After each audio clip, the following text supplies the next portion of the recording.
Well, good morning. How are you all today? And welcome to American Reversion. I'm Steve Smith. Do you think you can change the world? Do you think your one little voice can do very much? I think most people think that they can't. One person has shaken the world with his words, and you're probably familiar with what I'm talking about if you heard Harrison Butker's speech to his commencement speech to Benedictine College graduating class the other day. You know what I mean. Benedictine is a small Catholic college up in Atchison, Kansas, just north of me, about an hour. It's a beautiful little campus. I know people who have gone to school there. It's it's a Catholic university. Very small, very pretty. It's supposed to be haunted, by the way. I don't know if it is or not. But any of you Benedictine grads or whatever, you can let me know whether you think it is or not. So Harrison made a commencement speech in which he dared to support traditional values, biblical values, the kind of values that we talk about here, being necessary to return to as a nation or as a country. I kind of misspoke there, because I've said before that I've never considered the United States as a nation. It is a country, and it worked very well for a while, as long as it was guided according to those foundational principles, many of which are found, and most of which are found in the Bible. And then as we got away from those traditional values, its collapse began, and we're in the middle of it now. So, I have never been a sports fan. I mean, I enjoyed sports when I played them younger. I've never really been one to enjoy watching other people do things. I'll be honest. I mean, I can enjoy a good football game. I don't really care who wins or loses. I enjoy seeing people do things well and to do their best. And I could just as soon see a gymnast or the whatever it is. I love watching people give their best and do well at it. But other than that, I've never been a sports fan. I couldn't tell you. I'm in Kansas City, as most of you know, or the Kansas City area. And other than Mahomes and Kelsey and now Butker, I couldn't tell you a single person who's on the Kansas City Chiefs team. And I mean, they've won the Super Bowl, right? 2 times in a row, 3 out of the last 4 times, something like that. I mean, they're really on a roll. But I've never cared about, and I've less than cared about professional athletics, because I've known many players over the years. Since the time I was a kid, my dad introduced me to a bunch of the Chiefs back in the old Len Dawson days, Hank Stram and Len Dawson. Stram's kids went to our school. And I've known, and then I knew a lot of the guys in years later. As the teams changed, and but there are some for whom I had respect. There were many for whom I did not. So I've never. I've always thought that it was one of the great failings of our country that people hold these athletes and actors or whatever up, to be idealized in our society, and they bring their sons up and to be like him. And I've always thought it was ridiculous to see men go around spending, and women for that matter, spending thousands of dollars on clothing to wear somebody else's name on their body. So I just thought that was ridiculous, because as I'm sure you agree with me, there are many more things that are much more important than being able to throw or catch a ball. And, well, I mean, those in the great scheme of things are of no importance, but our society has made it so. It's the gladiator, of the modern day. But I just always thought it was silly.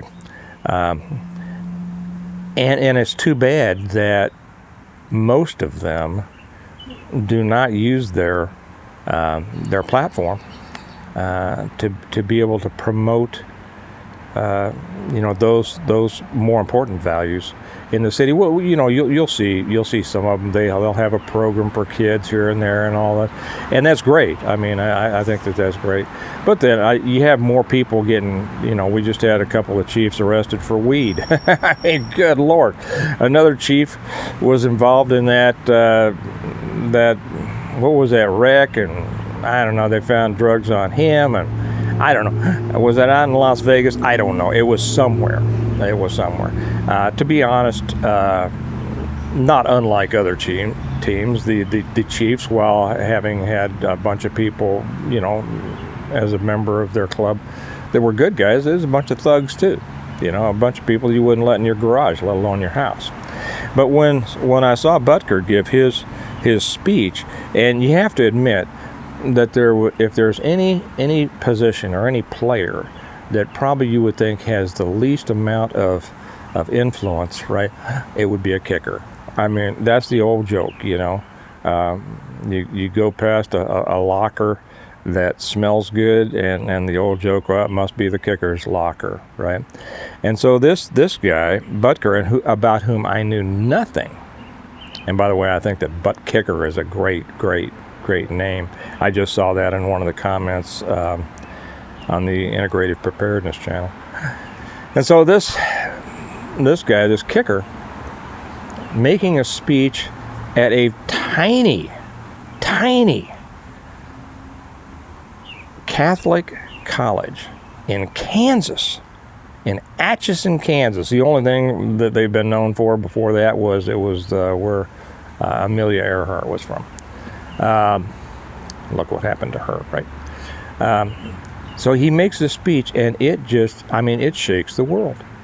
It shakes the world. Not only, and I told Kelly at the time, I said, well, I don't know anything about this guy, but after watching that, and I posted it, I think I posted it on the Patreon channel that's associated with this channel, but you don't have to go to that. You go to Benedictine College website or any place, you can see it anyway.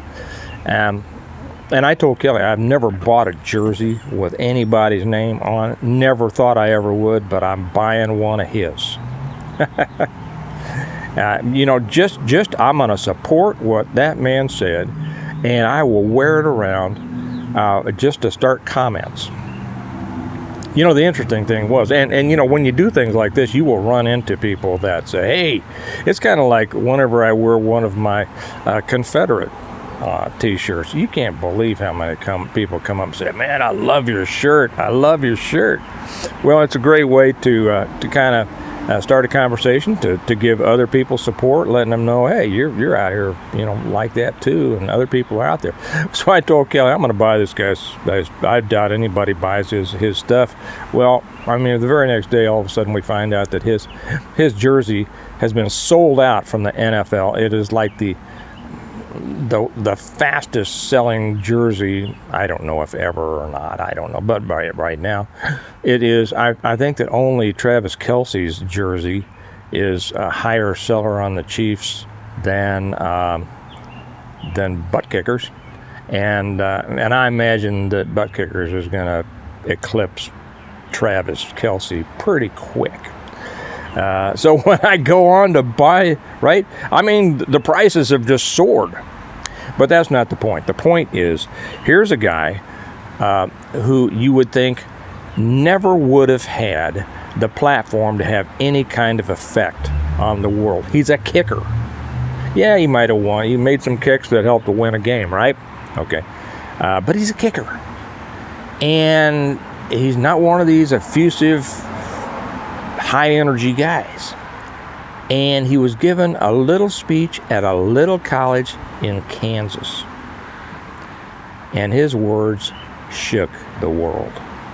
The lesson here is that I don't know what you will say sometime that will have an effect, and neither do you. I don't know the things that I say that have an effect.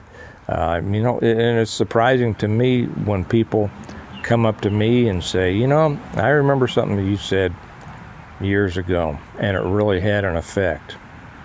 And there are times I don't even remember saying it. I'll say, well, that sounds like me, But here's the point: is a small voice at a small place became a voice that shook the world, and you can have whatever effect you can have. I doubt that he ever thought that this would put him in this situation, but God uses us.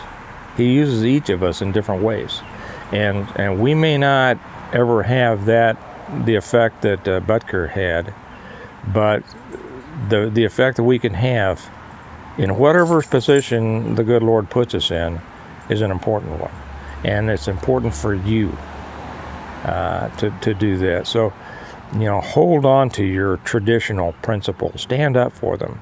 Be ready to talk about them. Be ready to promote them. Be ready to defend them. Don't let the world shake you in that. Realize that it is a great gift from the good Lord himself for you to be able to share those principles that you know to be right. And whether or not we're able to turn this country around, or whether we're just destined to start something new, your voice can be an important part of that.